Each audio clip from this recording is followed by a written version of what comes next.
Boethius, The Consolation of Philosophy.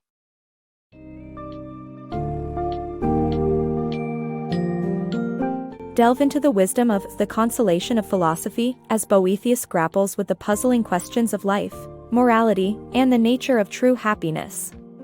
Under arrest and despairing, Boethius finds solace in dialogues with the goddess philosophy, seeking answers to topics like free will, divine providence, the role of fortune, and virtue. The philosopher explores the insufficiency of earthly pursuits like wealth, power, and fame, ultimately realizing the true path to happiness lies within, in self-mastery and self-knowledge.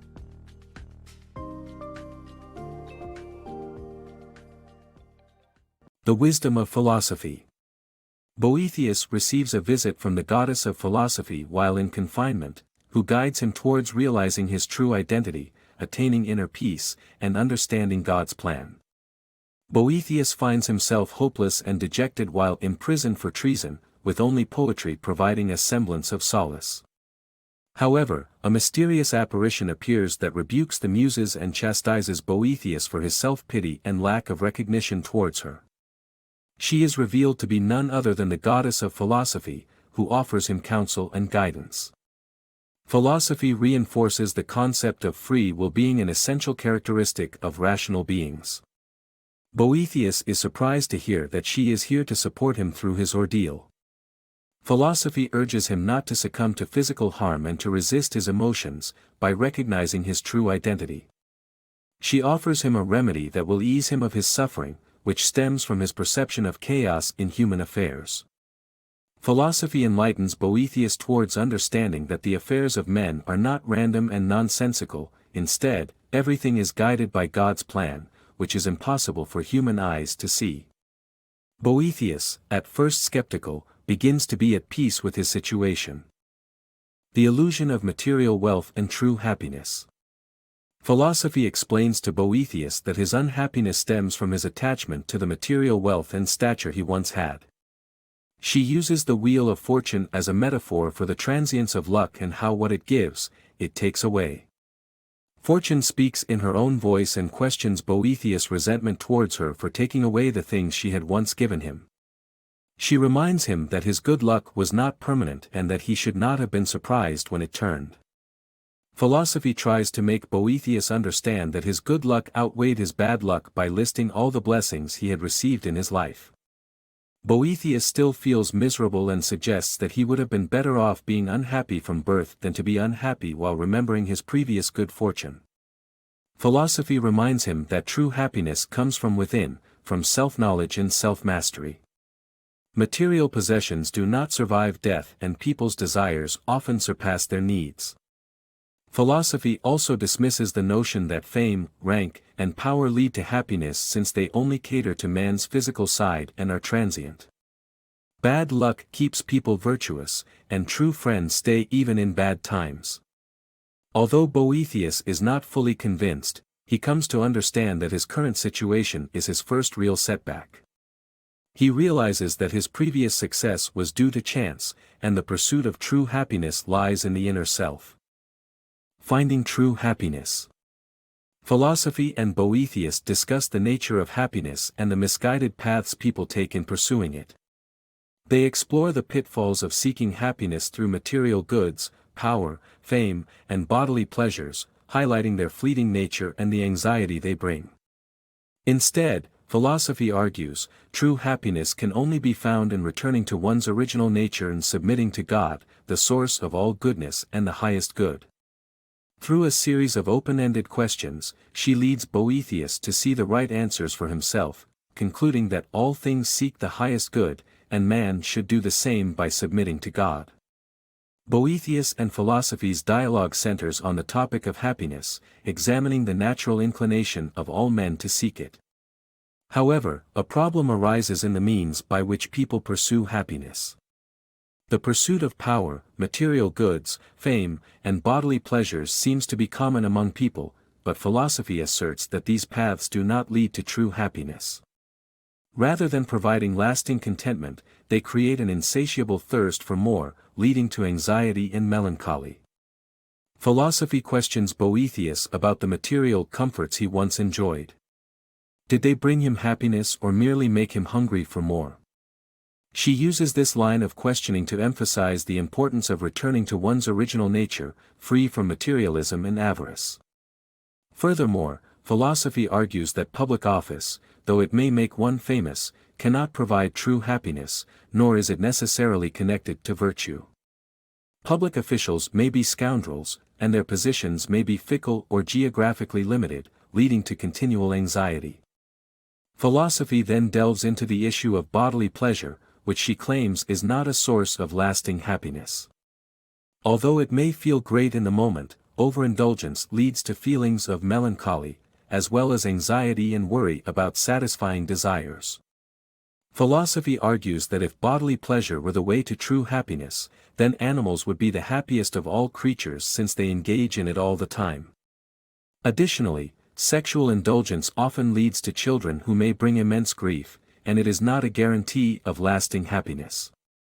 Philosophy summarizes her previous arguments by asserting that fame, station, and noble birth are not sources of true happiness either.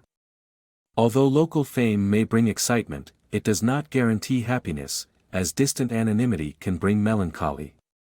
Furthermore, bodily pleasure and good health are fleeting and not lasting sources of contentment. Philosophically speaking, pride in one's physical gifts leads to disappointment since there is always someone stronger, faster, or superior in some way. Finally, philosophy moves on to the positive argument of what happiness is and directs her focus on the good. She asserts that God is the source of all goodness in things, and since happiness is the highest good, God is happiness. They work through a complicated chain of reasoning to arrive at the conclusion that all things seek the highest good for themselves, with this highest good being God. Therefore, philosophy encourages Boethius to submit to God, emphasizing that it is not a scary thought since God, as the highest good, can never be evil. In conclusion, the pursuit of happiness through materialism, power, fame, and bodily pleasure only leads to fleeting contentment, anxiety, and melancholy. The true path to happiness rests in returning to one's original nature and seeking the highest good, which is God. Philosophy calls on Boethius to submit to God, assuring him that submitting to the highest good can never be the wrong choice since it leads to true happiness. Making sense of justice and fortune. Boethius seeks answers about the nature of justice and random fortune. Philosophy enlightens him that bad people lack true power and are miserable, and that God governs creation even when misfortunes occur.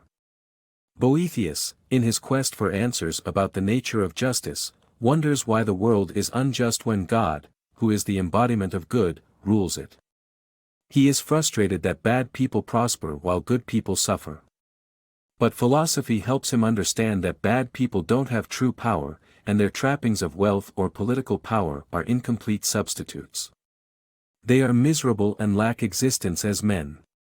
On the contrary, good deeds make people happy and contribute to genuine success. Philosophy also addresses Boethius's concern about random fortune, which seems to favor some people but not others. She assures him that things aren't random, God is ordering everything behind the scenes. Even in the face of adversity, philosophy encourages Boethius to accept life's ups and downs and trust that God governs all things. Just as heroes such as Odysseus persevered through challenges, we too should be steadfast during difficult times. Punishments for bad deeds are good, like remedies for the sick.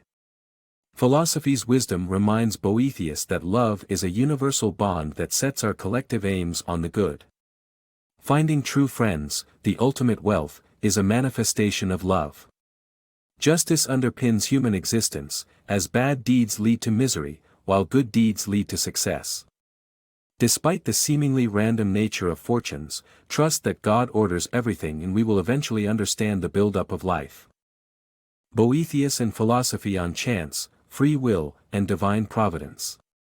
Boethius engages in a conversation with philosophy, seeking answers on whether chance truly exists when all events seem to flow from divine providence. Philosophy asserts that unintended consequences give the appearance of chance, but they are not random. Boethius raises the issue of free will, questioning how man can be free to choose if God orders all things. Philosophy explains that there are varying degrees of freedom and those obsessed with worldly desires are the least free.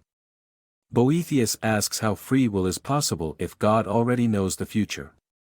Philosophy describes how different types of cognition operate in living things, with God using a unique kind of understanding that collapses present, past, and future into one. This way of thinking enables God to foresee free choices and their results without contradicting free will.